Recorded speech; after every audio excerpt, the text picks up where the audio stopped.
हमारे घर में ना छोटी मोटी एनर्जीज़ का आना जाना हमेशा लगा रहता है। कभी बच्चे घर में आ रहे हैं, कभी बड़े बुजुर्ग आ रहे हैं, कभी कोई दोस्त आ रहा है, कोई रिश्तेदार आ रहा है, कोई कर्मचारी आ रहा है, कोई एम्प्लॉई आ रहा है, कोई भी XYZ, कोई दूध वाला आ रहा है, कोई दही वाला आ रहा है। अब होता ये है कि आप अपने घर को शुद्ध बनाने के चक्कर में हो, या मान लो आपका ऐसा कोई काम है, या आप साधना कर रहे हो, या आप घर में रेगुलर मंत्र जाप करते हो, या आपके घर में हीलिंग का कोई काम चलता है, या आप एक हीलर हो, या आप एक भगत हो, चाहे जो भी हो। अब आपका काम है एनर्जी से डील करना। अब कुछ एनर्जीज़ इन्हीं लोगों के भरोसे आपके घर में एंटर होना शुरू कर देती हैं। अब जब भी ये एंटर करेंगी तो घर में एक भारीपन रहेगा। जब ये भारीपन बहुत ज़्यादा बढ़ जाए तो समझ जाओ कि घर में नेगेटिविटी का जो प्रकोप है, या नेगेटिविटी की जो परसेंटेज है वो बहुत ज़्यादा बढ़ चुकी है।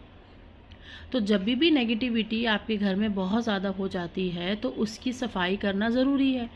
जैसे अगर हमने घर में सफाई नहीं करी तो कीड़े मकोड़े, कॉकरोचेस कुछ भी आने शुरू हो जाते हैं। उसी प्रकार अगर हम एनर्जी की सफाई नहीं करते हैं घर के अंदर नेगेटिविटी आने लगती है और वो भर जाती है।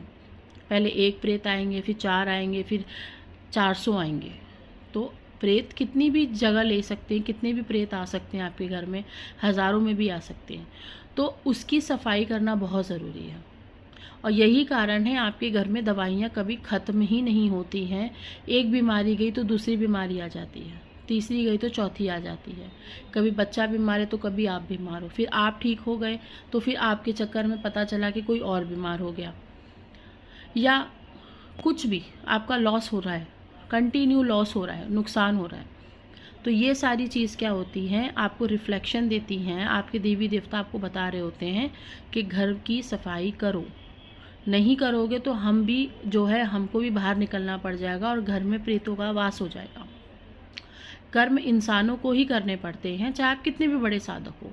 कर्म करने ही पड़ेंगे, नेगेटिविटी निकालनी ही पड़ेगी, कर्म आपको करने पड़ेंगे। सारे कर्म देवी देवता करेंगे ऐसा कहीं निश्चित नहीं है, और ऐसा होता भी नहीं है।